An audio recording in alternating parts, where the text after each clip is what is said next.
በቀዳማዊ ኃይለ ሥላሴ ቀጥተኛ ትዕዛዝ ወደ ሰሜን ምዕራብ ኢትዮጵያ ሄደው የደጃዝማች አያሌው ብሩን ጦር በሕክምና እንዲያገለግሉ የተላኩት ዶክተር ሃራልድ ናስትራም ከጦሩ ጋር በነበሩበት ወቅት ያዩትን በቀንና በሰዓት በወረቀት አስፍረው የነበረውን ማስታወሻ ዶክተር ገበየው ተፈሪና ደሳለኝ አለሙ የተደበቀው ማስታወሻ በሚል መጽሐፍ አዘጋጅተውልናል። ከዚሁ መጽሐፍ ውስጥ የመጀመሪያውን የኢትዮጵያዊ ታንክ ማራኪ ማን እንደሆነና እንዲሁም የእንዳባጉናውን ድል፣ የፊት አውራሪ ሽፈራውን መጨረሻ፣ የጦርነት ውሎ መርጠን ለ84ኛው የድል በዓል አዘጋጅተንላችኋል። መልካም በዓል። እነሆ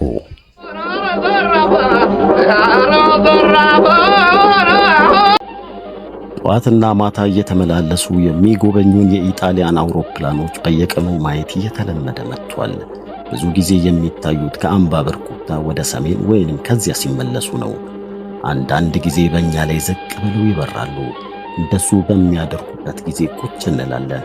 አይተውን ይሆን? ያለንበትን ስቦታ ወሬውን አግኝተው ይሆን ብለን እናስባለን። ያም ቢሆን አይገርምም። ካምፓችን ውስጥ ብዙ ሰላዮች ነበሩ። በየቀኑ አንድ ወይንም ሁለት ሰላዮች ይያዛሉ። ብዙ ጊዜ ነፃ የተለቀቁ አገልጋዮች ወይንም የገበሬ ልጆች ናቸው። ብዙም ጊዜ ያልበሰሉ ሰዎች ስለሆኑ ብዙም ትኩረት አንሰጣቸውም። በቀላል መንገድ የሚያውቁትን እንዲናገሩ ማድረግና በዛኛው ወገን የሚሆነውን ማወቅ ይቻላል። አንዱ ግን ከሌሎቹ በለጥ ያለ ነበር። ወደ ካምፑ ሲመጣ መነኩሴ መስሎ መጣ። የቆዳ ቆብ ጭኖ ትልቅ የብረት መስቀል በእጁ ይዞ መጽሐፍ በቆርቆሮ ሳጥን አድርጎ ከጎኑ አንጠልጥሏል። ነገር ግን ሳያስበው በአንድ በጠረጠረ ወታደር የያዘውን መጽሐፍ እንዲያነብ ሲጠየቅ ዕጣ ፈንታውን አገኘ። መጽሐፉን ማንበብ አልቻለም። ወታደሩም ከደጃች አያሌው የ100 ብር ሽልማት ተቀበለ። የሚገባው ነበር። እነዚህ ሁሉ ሰላዮች መገደል ወይንም መሰቀል ነበረባቸው። ደጃች አያሌው ግን ሁሉንም ወደ ዳባት እየላኩ በእስር እንዲማቅቁ አደረጓቸው። ለእነዚህ አህዮች ገመድም ሆነ ጥይት አላባከንም፣ ከዚያ የተሻለ ነገር እጠቀምበታለሁ ይሉ ነበር ደጃዝማቹ። እያንዳንዱ ሰው የካምፑን ሁኔታ ላለማጋለጥ ከፍተኛ ጥንቃቄ ማድረግ አለበት። በራሳችን ሰላዮች እንደተረዳነው ጣሊያኖቹ ያለንበትን ቦታ እስካሁን አላወቁም፣ ግን ወደፊት የሚሆነው አይታወቅም። 50 ጠባቂዎች በካምፕ ውስጥ በየቦታው ተመድበው ከብቶችን እንዳይለቀቁ እና በቀን እሳት እንዳይነድ ይቆጣጠራሉ።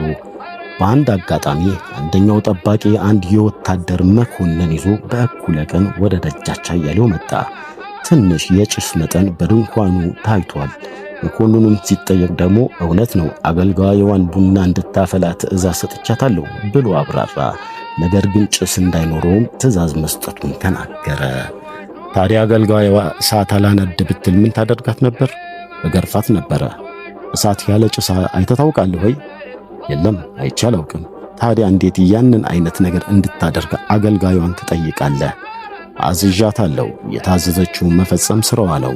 ይህች ደደብ አህያ ከሆነችማ ሊገባስ ስለማይችል ኃላፊነቱን አንተው ራስህ መውሰድ አለብህ። በግዴለሽነትህ የመላው ካምፑን ሕግ ተላልፋል። ስለዚህ ለዳኝነት ወደ ሰራዊቱ ፍርድ ቤት አሳልፌ ሰጥቻለሁ። የደጃዝማች ውሳኔ ነበረ። ማምሻውኑ ሜዳ ላይ ሰዎች ዙሪያውን ተሰበሰቡ። ደጃች አያሌው በግራና በቀኝ ጎናቸው ሌሎች ሽማግሌዎችን በማስቀመጥ መሃል ላይ ቁጭ አሉ። አጥፊው ተጠራና ለሁሉም እንዲሰማ ያጠፋውን ጥፋት ጮክ ብሎ ተነበበ። ደጃች አያሌው ምልክት ሲሰጡ ከሁሉም በዕድሜ የገፉት የ81 ዓመት ዕድሜ ያላቸው ፊት አውራሪ አሉላ ከመቀመጫቸው ተነስተው የሚከተለውን መግቢያ ንግግር አደረጉ። ሌሎች ላይ ዳኝነት የሚሰጥ ሰው ራሱ ይዳኝ። አጥፊው በሰይፍ ይቀጣ። የንጉሥ ጠላት ካለ ከቀረበ ለፍርድ ቀርቦ በሰይፍ በሞት ይቀጣ፣ ከሌለ ደግሞ በጸሎት ይሁን። ዛሬ ትክክለኛውን ፍርድ እንድንሰጥ ይርዳ። ከዚያም ራሳቸው በገባቸው መንገድ አጥፊው ያደረሰውን በደል ከዘረዘሩ በኋላ ወደ ተቀመጡት ዞር ብለው በድሏልና ይቀጣ። 50 የተለያዩ ሰዎች እየተነሱ ተመሳሳይ ሐሳብ ሰጡ። እኔም ብሆን ሐሳብ እንድሰጥ ተጠየቁ። እኔ ግን ጉንፋን ይዞኛልና ድምጼ ሻክሯል ብዬ ሐሳብ እንደማልሰጥ አሳወቅኩ። ይህ ጉንፋን ሲይዘኝ በመላው ጦርነት ጊዜ የመጀመሪያው ነበር። ሁሉም ሰው አስተያየቱን ከጨረሰ በኋላ ቅጣቱ ምን እንደሚሆን ውይይት ተጀመረ። መጨረሻም አጥፊው 40 ጅራፍ እንዲገረፍ ተፈረደበት። በእንደዚህ አይነት ፍርድ ቦታ ሁል ጊዜ ጠንካራ አገልጋይ ከቆዳ የተሰራ ጅራፍ ይዞ ይቆማል። 3 ገመድ የያዙ ረዳቶችም አብረውት ይገኛሉ። ፍርዱ እንደተወሰነ ወዲያውኑ 3ቱ ረዳቶች ወደ ተፈረደበት ሄደው የለበሰውን ልብስ ከሱሪው በስተቀር አስወለቁት። ከዚያ መሬት ላይ በሆዱ አጋድመው እጆቹን ለየብቻ እግሮቹን አንድ ላይ አስረው በየቦታቸው ፈንጠር ብለው እያንዳንዳቸው አንድ ገመድ ወጥረው ያዙ። ይህ ሁሉ በጥቂት ደቂቃዎች ውስጥ የተደረገ አጥፊው መሬት ላይ በሆዱ ተኝቶ እንዳይንቀሳቀስ በመስቀል ቅርጽ በገመድ ተወጥሯል። ገራፊው ጅራፉን እያወዛወዘ መጣ። ከታሰሩት እግሮቹ በኩል 1 ሜትር ራቅ ብሎ ቆመ። የያዘው ጅራፍ ከበሬ ቆዳ የተሰራ ጉንጉን የ2 ሜትር ርዝመት አለው። ወፈር ብሎ ይጀምርና ወደ ጫፉ እየቀጠነ ይሄዳል። 15 ሴንቲሜትር ርዝመት ያለው የእንጨት እጀታ ላይ ጠበቅ ብሎ ታስሯል።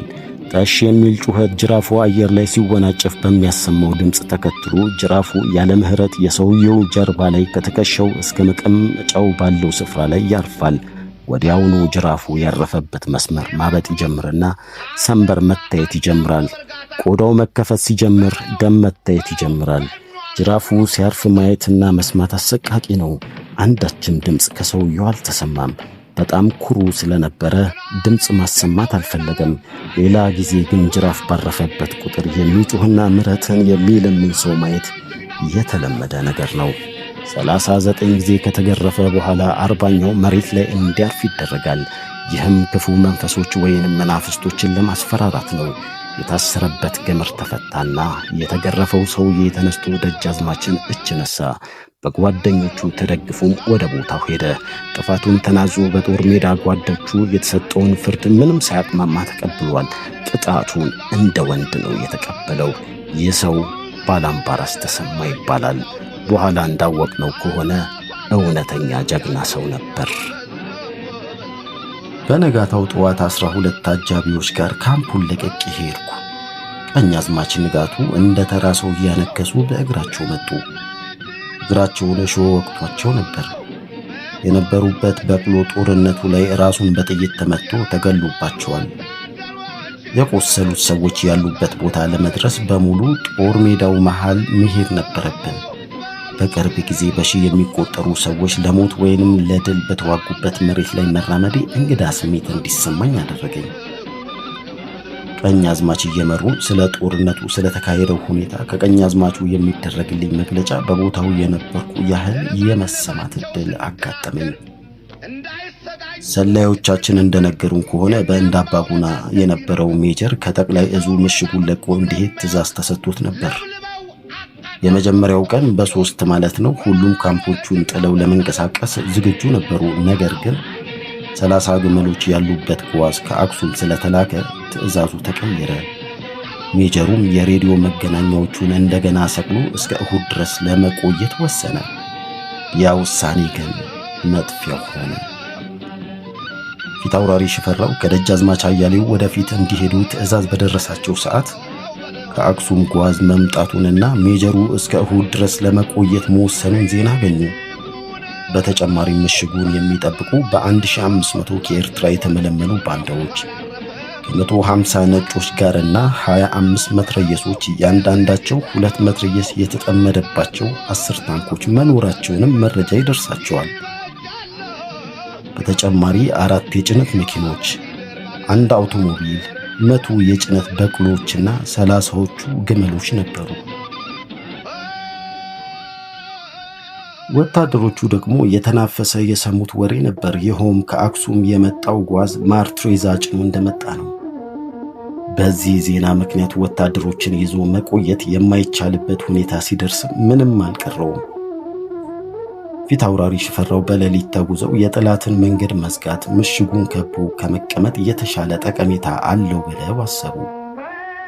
ፀሐይ ሳትወጣ በጠዋቱ ወታደሮቻቸውን በሃዳይ በኩል አድርገው በተከዜ ተንቀሳቀሱ። ሁሉም ሴቶችም አገልጋዮችም ጨምሮ ተከተሉ። እያንዳንዱ ሰው በሚቀጥለው ቀን ጦርነት እንደሚኖር አውቋል እና የቆሰለውን ለመርዳት የሞተውን ለመቅበር አብሮ መጓዝን ፈልጓል። እነዚህ ሰዎች በተከዜ ወንዝና በገባሩ በማይቆላ በችግርና በመከራ ነው የተጓዙት። በባዶ እግራቸው በጠጠሮች ላይ ጥቅጥቅ ባለ ጫካ፣ ግማሹ ሌሊት ያለምንም ጨረቃ ብርሃን ነበር። የጠዋት ኮከብ ብቅ ሳትል ቅዱስ ሚካኤል ቤተክርስቲያን ደረሱ። እሱም ከኢጣሊያን ምሽግ 4 ኪሎ ሜትር ርቀት ነበረው። ሀገሩን አቋርጠው ሲጓዙ ከጠዋቱ 11 ሰዓት ላይ ቀጥታ ከጠላት ካምፕ በሰሜን አቅጣጫ በሚገኝ ከአንድ መጠነኛ ወራጅ ውሃ አጠገብ ለትንሽ ጊዜ አርፈዋል። በዚያ መንገድ ወደ 60 ኪሎ ሜትር ርቀት የሚሆን ሲገሰግሱ አድረዋል። ጓዝ የያዘው ክፍል ወደ ኋላ ቀርቷል። ጣሊያኖቹ መኖራቸውን ካረጋገጡ በኋላ መንገዱን በማቋረጥ ትንሽ ግንብ ቢጤ ሰሩና ግድብ ቆፈሩ። ዓላማው ለጠመንጃ ተኳሾች መከለያ ሲሆን ጭነት መኪኖችና ታንኮችም እንዳይሻገሩ ለመከላከል ነበር ያሰቡት። እንደዛ ነበር። ነገር ግን ግንቡም የግማሽ ሜትር ከፍታ ያለው የድንጋይ ድርድር ግድቡም ቢሆን ጥቅም አልነበረውም። ግማሽ ሜትር ስፋትና ግማሽ ሜትር ጥልቀት ነው የነበረው። ሁሉም ዝግጅት ካለቀ በኋላ ሰዎች ቦታቸውን ያዙና ፍጹም ጸጥታ እንዲኖር ታዘዘ። እንደሚባለው ከሆነ ግማሹ ጦር ወዲያውኑ እንቅልፍ ወስዶታል። ልክ 2 ሰዓት ሲሆን የመጀመሪያው አሳሽ ጦር የጫነ መኪና ከኢጣሊያኖች ካምፕ አቅጣጫ መጣ። ትዕግስት ያጠራቸው ወታደሮች በችኮላ ተኮሱ። ጠላት ጊዜ አግኝቶ ዞሮ መሸሽ ጀመረ። በዚህን ጊዜ ሁሉም የሽፈራው ጦር ቦታቸውን ለቀው ማጥቃት ጀመሩ። ፊት አውራሪ ሽፈራው ራሳቸው ተነስተው በፈረሳቸው መንገዱን መዝጋት ነበረባቸው። አለበለዚያ እነዚህ ስርዓት የሌላቸው ወታደሮች እቅዳቸውን በሙሉ ያፈርሱባቸው ነው። ከምሽጉ የሚወጣውን ጥቃት ለመከላከል 1000 የሚሆኑ ወታደሮች ከካምፑ ግማሽ መንገድ የሚሆን ቦታ ጫካና ዛፎች ውስጥ ተደብቀዋል። ከምሽጉ አጠገብ ያለ ሜዳ ላይ አንድ አውሮፕላን አረፈ። አንድ ሰው ሲሮጥ ሄዶ ከፓይለቱ ጋር ለትንሽ ጊዜ ካወራ በኋላ አውሮፕላኑ ተነስቶ ሄደ። በኋላ ላይ እንደተረዳነው ቃኘው አውሮፕላን ምሽጉ በተደረገለት ምልክት ነው ያረፈው። ምክንያቱም ፓይለቱ የሚያስጠረጥር እንቅስቃሴ አይቶ እንደሆነ ለመጠየቅ ነበረ። ፓይለቱ ግን ምንም አላየሁም ስላለ ሜጀሩም ትንሽ ቀማኛ ሽፍቶች ይሆናሉ ሰዎቹ ላይ የተኮሱበት በማለት ተረጋጋ። ከዚያም ለቅኝት ታንክ ወጥቶ እንዲሄድ አዘዘ። ታንኩ በደረሰ ጊዜ በመሪ ጦሩ አካባቢ እንቅስቃሴ ተጀመረ። ተመልከት፣ ስትሄድ እንደ አሳማ ነው የምትወዛወዘው። ስማ፣ እንደ 100 በላ ደግሞ ትጮኻለች። ታንክ ነው እንዴታ! ከዛ ቀጥሎ ታንኩ እንዳይሰማቸው ማንሾካሾክ ጀመሩ። ምኑ ላይ ነው ጥሩ ቦታ ተኩሰን የምንገለው እያሉ ይወያዩም ነበር። ወዲያውኑ ከአዛዡ በተላለፈ ትዕዛዝ ታንኩ መስመራቸውን አልፎ እስኪሄድ ድረስ እንዳይተኩሱ ተነገራቸው። እንዲህ እንዳለ ታንኩ እየተወዛወዘ ጠጋ ማለት ቀጠለ። በ100 ሜትሮች ርቀት የተሰጣቸውን ትዕዛዝ ጥሰው ትዕግስት ያጠራቸው ተዋጊዎች የተኩስ ውድድር ጀመሩ። ታንኩ ወዲያውኑ መልስ ተኩስ በመስጠት በመንገዱ ዳርና ዳር ጉዳት አደረሰ። የፈሩና የደነገጡ ወታደሮች በየአቅጣጫው ሲበተኑ አንድ ሰው ብቻውን ቀረ። ያ ሰው ባላምባራስ ተሰማ ነበር። ከታንኩ በኋላ ተስቦ ዘሎ አናቷ ላይ ወጣና ክዳኑን በሰደፍ እየደበደበ ክፈት እያለ ጮኸ። የታንኩ መሪ ተኳሽ በድንጋጤ አደጋ መኖሩን ይርሳው አናውቅም፣ ግን አውቶማቲክ መሳሪያውን መተኮሱን አቆመ። የታንኩ መግቢያም ተከፈተ። ወዲያው ባላምባራስ በተከፈተው መግቢያ ተኮሰ። የታንኩ ሹፌር ቆመ። ወደ ኋላ ነርቶ ዞሮ መሄድም ሞከረ። ነገር ግን በሁለት ዛፎች መካከል ተቀርቅሮ ቆመ። በዚህን ጊዜ ተሰማ የዚችን ጭራቅ መግቢያ ቦታውን ስለተገነዘበ በሩን እንዴት እንደሚከፈትም አውቋል። መግቢያውን ከፈት ያደርግና ጠበንጃውን ወደ ውስጥ አሾልኮ በፍጥነት ወደ ውስጥ ይተኩሳል። ይህንን ያዩ ሌሎች ወደ ታንኩ እየሮጡ መጡ። ሁሉም መተኮስ ይፈልጋል። ሁሉም አሳማው ላይ ዘሎ መውጣት ይፈልጋል። ታንኩ በድንገት መቃጠል ጀመረ።